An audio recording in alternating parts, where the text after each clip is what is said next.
Welcome friends. இன்றைக்கி நம்ம ஸ்க்ரீனில் பார்த்துக்க சூப்பரான ஒரு வீடியோ வந்து எப்படி மேக் பண்ணுறதை பற்றி பார்க்க போகிறோம். வீடியோக்கு போகிறதுக்கு முன்னாடி சேனலுக்கு புதுசாக வந்திருந்தால் சேனலை சப்ஸ்கிரைப் பண்ணிக்கோங்க. அப்படி நம்மளுடைய வீடியோவுக்கு லைக் பண்ணிட்டு பாருங்கள். இப்போ வாங்க வீடியோஸ்குள்ளே போகலாம். உங்கள் மொபைலில் கைன்மாஸ்டர் அப்ளிகேஷனை ஓப்பன் பண்ணிக்கோங்க. ஓப்பன் பண்ணிவிட்டு கிரியேட் நியூன்ற ஆப்ஷனை கிளிக் பண்ணிவிட்டு இதில் 16:9 ரேஷியோ இருக்கும், அதை செலக்ட் பண்ணிட்டு கிரியேட் ஆப்ஷனை கிளிக் பண்ணிவிடுங்க. இப்போ லெஃப்ட் சைடு மேலே இமேஜின்னு இருக்கும், அதை கிளிக் பண்ணிவிட்டு பேக்ரவுண்ட் வந்து பிளாக் கலர் செலக்ட் பண்ணிட்டு அதோட டைம் டியூரேஷனை நீங்கள் எத்தனை செகண்ட் வீடியோ வந்து மேக் பண்ணலான்னு இருக்கீங்களோ அத்தனை செகண்ட்ஸுக்கு ட்ராக் பண்ணிக்கோங்க. இப்போ வீடியோட ஃபஸ்ட்டுக்கு வந்து லேயர் ஐக்கான கிளிக் பண்ணுங்கள். நான் டிஸ்கிரிப்ஷனில் உங்களுக்கு ஃப்ரேம் பிஎன்ஜின்னு வந்து கொடுத்துருப்பேன். அந்த இமேஜை டவுன்லோட் பண்ணி செலக்ட் பண்ணிவிட்டு இப்போ ரைட் சைடு பார்த்தீங்க அப்படின்னா ஸ்ப்ளிட் ஸ்க்ரீன் இருக்கும், அதில் ஃபுல் ஸ்க்ரீன் கொடுத்துருங்க. எகைன் பேக்கில் வந்து அப்படியே கீழே ஸ்க்ரோல் பண்ணிங்க, பிளெண்டிங் வரும், பிளெண்டிங்கில் ஸ்க்ரீன் கொடுத்துருங்க. இப்போ அந்த இமேஜோட டைம் டியூரேஷனும் எண்டிங் வரையும் ட்ராக் பண்ணிக்கோங்க.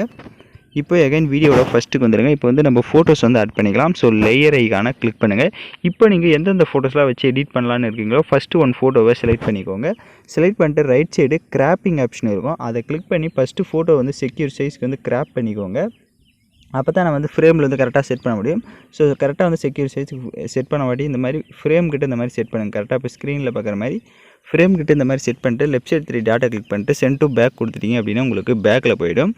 இப்போ வந்து ரைட் சைடு கிராப்பிங் ஆப்ஷனை யூஸ் பண்ணி கரெக்டாக வந்து அந்த ஃப்ரேம் அளவுக்கு இந்த மாதிரி கிராப் பண்ணிக்கோங்க. இப்போ நீங்கள் ஸ்க்ரீனில் பார்த்தா தெரியும். ஸோ கரெக்டாக வந்து அந்த ஃப்ரேம் அளவுக்கு இப்போ இந்த மாதிரி கிராப் பண்ணிக்கோங்க. கிராப் பண்ணிட்டு இப்போ பார்த்தீங்க அப்படின்னா உங்களுக்கு கரெக்டாக வந்து செட் ஆகிடும். அந்த இமேஜோட டைம் டியூரேஷனும் எண்டிங் வரையே ட்ராக் பண்ணிக்கோங்க. அந்த ஃபோட்டோவுக்கு ரைட் சைடு அட்ஜஸ்ட்மெண்ட்டில் போய்ட்டு ஸ்டேச்சுரேஷன் எந்தளவுக்கு தேவையோ அந்தளவுக்கு உங்கள் ஃபோட்டோஸ்க்கு செட் பண்ணிக்கோங்க. பேலன்ஸ் இருக்க 2 ஃப்ரேம்ஸுமே சேம் அதே மாதிரி தான் ஒவ்வொரு ஃபோட்டோஸாக கரெக்டாக வந்து அந்த ஃப்ரேம்ஸில் வந்து நம்ம செட் பண்ணிக்கணும். ஃபோட்டோ எப்பயுமே செலக்ட் பண்ண வாட்டி கிராப்பிங் ஆப்ஷன் போய் அப்பயே கிராப் பண்ணிக்கோங்க. அப்போ தான் உங்களுக்கு ஃபோட்டோஸ் வந்து கரெக்டாக வந்து நீங்கள் செட் பண்ணுறப்போ உங்களுக்கு டிஸ்டர்பன்ஸ் இல்லாமல் இருக்கும். அதனால் ஃபோட்டோஸை செலக்ட் பண்ண உடனே நீங்கள் கிராப் பண்ணிக்கோங்க. கிராப் பண்ணிவிட்டு கரெக்டாக வந்து அதை வந்து அந்த ஃப்ரேம் அளவுக்கு இந்த மாதிரி செட் பண்ணுங்கள். இப்போ ஸ்க்ரீனில் பார்த்தா தெரியும். எக்ஸ்ட்ரா இருந்தால் நம்ம கிராப் பண்ணிக்கலாம். ஸோ ஃபஸ்ட்டு வந்து கரெக்டாக அந்த ஃப்ரேம் அளவுக்கு இந்த மாதிரி செட் பண்ணிவிட்டு லெஃப்ட் சைடு 3 டாட்டா கிளிக் பண்ணிட்டு சென்ட் டு பேக் கொடுத்துருங்க. இப்போ கரெக்டாக வந்து ஃபோட்டோஸை வந்து அலைன்மெண்ட் செட் பண்ணுங்கள் கரெக்டாக வந்து ஸ்க்ரீனில். இப்போ ரைட் சைடு கிராப்பிங் ஆப்ஷனை கிளிக் பண்ணி கரெக்டாக வந்து அந்த ஃப்ரேம் அளவுக்கு இந்த மாதிரி கிராப் பண்ணிக்கோங்க. இப்போ நீங்கள் ஸ்க்ரீன் நான் எப்படி கிராப் பண்ணுறேனோ சேம் அதே மாதிரி வந்து கரெக்டாக வந்து கிராப் பண்ணிக்கோங்க. கிராப் பண்ணிட்டு டிக் ஐக்கான கொடுத்துட்டிங்கன்னா உங்களுக்கு கரெக்டாக வந்து அது செட் ஆகிடும். அந்த ஃபோட்டோவுக்கும் ரைட் சைடு அட்ஜஸ்ட்மெண்ட்டில் போய்ட்டு ஸ்டேச்சுரேஷனை தேவையான அளவுக்கு செட் பண்ணிக்கோங்க. பேலன்ஸ் இருக்க 1 ஃபோட்டோஸும் சேம் அதே மாதிரி செட் பண்ணிடுங்க. இப்போ தான் நம்ம சேனலுக்கு ஃபஸ்ட் டைம் வந்திருக்கீங்க அப்படின்னா நம்ம சேனலை வந்து சப்ஸ்கிரைப் பண்ணிட்டு கூட இருக்க பெல் பட்டனையும் கிளிக் பண்ணிட்டு ஆளுன்ற பட்டனையும் கிளிக் பண்ணிவிடுங்க. அப்போ தான் நம்ம சேனல்ஸில் போடக்கூடிய எல்லா வீடியோஸோட நோட்டிஃபிகேஷன்ஸும் உங்களுக்கு உடனடியாக வரும். வீடியோஸ் வந்து ஸ்கிப் பண்ணிட்டு பார்த்தீங்க அப்படின்னா உங்களுக்கு சில டவுட்ஸ் வரலாம். அதனால் வீடியோஸை ஸ்கிப் பண்ணாமல் ஃபுல்லாக பாருங்கள். அப்போ தான் நீங்கள் எந்த டவுட்ஸும் இல்லாமல் கிளியராக வந்து வீடியோஸை வந்து மேக் பண்ணுவீங்க. இப்போ பார்த்தீங்க அப்படின்னா ஃபோட்டோஸ் வந்து கரெக்டாக வந்து கிராப் பண்ணிட்டோம். நீங்களும் அந்த 3 ஃப்ரேம்ஸும் கரெக்டாக வந்து கிராப் பண்ணிவிட்டு 3 இமேஜோட டைம் டியூரேஷனும் எண்டிங் வரைக்கும் ட்ராக் பண்ணியிருக்கீங்களான்றதை பார்த்துக்கோங்க. அதே மாதிரி 3 இமேஜஸ்க்கும் அட்ஜஸ்ட்மெண்ட் செட் பண்ணிட்டீங்களா அப்படின்றதையும் பார்த்துருங்க. இப்போ எகைன் வீடியோட ஃபஸ்ட்டு கொண்டு லேயர் ஐக்கான கிளிக் பண்ணுங்கள். இப்போ பார்த்தீங்க அப்படின்னா அந்த கிராஸ் இமேஜ் மாதிரி இருக்கிறதுல நம்ம ஃபோட்டோஸ் வந்து செட் பண்ணோம். ஸோ அதுக்கு 1 ஃபோட்டோவை செலக்ட் பண்ணிக்கோங்க. செலக்ட் பண்ணிட்டு இந்த மாதிரி கரெக்டாக அந்த ஃப்ரேம் கிட்ட செட் பண்ணிட்டு லெஃப்ட் சைடு 3 டாட்டா கிளிக் பண்ணி சென்ட் டு பேக் கொடுத்துட்டீங்க அப்படின்னா உங்களுக்கு பேக்கில் போயிடும். இப்போ நீங்கள் ஸ்க்ரீனில் பார்த்தா தெரியும். ஸோ இந்த மாதிரி உங்களோட ஃபோட்டோஸ் வந்து கரெக்டாக வந்து ரொட்டேட் பண்ணி செட் பண்ணிக்கோங்க. அப்போ தான் உங்களுக்கு வந்து கரெக்டாக வந்து ஃபேஸ் வந்து அதில் செட் ஆகும். நீங்கள் அப்படியே செட் பண்ணிங்க அப்படின்னா உங்களுக்கு கொஞ்சம் இதாகும். ஸோ நேராக வச்சிங்க அப்படின்னா உங்களுக்கு செட் ஆகாது. சில பேர் ஃபோட்டோஸ் வந்து கொஞ்சம் ஸ்ட்ரைட்டாக வந்து லாங்காக இருக்கும். அதனால் இந்த மாதிரி ரொட்டேட் பண்ணிக்கோங்க. அந்த ஃப்ரேமுக்கு நான் எப்படி ரொட்டேட் பண்ணியிருக்கணும் அந்த மாதிரி ரொட்டேட் பண்ணிட்டு அந்த ஃபோட்டோவுக்கு ரைட் சைடு அட்ஜஸ்ட்மெண்ட்டில் போய்ட்டு ஸ்டேச்சுரேஷன் எந்த அளவுக்கு தேவையோ செட் பண்ணிக்கோங்க. கான்ட்ராஸ்ட்டையும் அதே மாதிரி செட் பண்ணிக்கோங்க. இப்போ அந்த இமேஜோட டைம் டியூரேஷனும் எண்டிங் வரையே ட்ராக் பண்ணிக்கோங்க. இப்போ எகைன் வீடியோட ஃபஸ்ட்டுக்கு வந்துடுங்க. ஸோ இப்போ சென்டரில் பார்த்தீங்க அப்படின்னா உங்களுக்கு கொஞ்சம் ஸ்பேஸ் இருக்கும். ஸோ அந்த இடத்துல நீங்கள் என்ன டெக்ஸ்ட் பண்ணலான்னு இருக்கீங்களோ அந்த டெக்ஸ்ட்டை வந்து ஆட் பண்ணிக்கோங்க.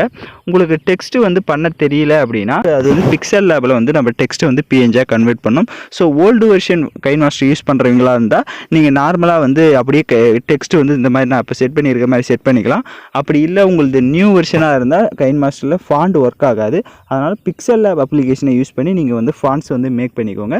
மேக் பண்ணிவிட்டு கரெக்டாக வந்து இப்போ ஸ்க்ரீனில் எப்படி நான் இந்த இடத்துல சென்டரில் வந்து இந்த மாதிரி செட் பண்ணியிருக்கணும் அந்த மாதிரி நீங்கள் பிஎன்ஜியாக பிக்சல் லேபில் கன்வெர்ட் பண்ணி இந்த இடத்துல வந்து நீங்கள் ஈஸியாக வந்து ஆட் பண்ணிக்கலாம். இப்போ நீங்கள் ஸ்க்ரீனில் பார்த்தா தெரியும். ஸோ நான் கரெக்டாக வந்து இந்த மாதிரி சென்டரில் வந்து செட் பண்ணியிருக்கேன். அந்த மாதிரி நீங்களும் உங்களோட டெக்ஸ்ட் வந்து செட் பண்ணிக்கோங்க.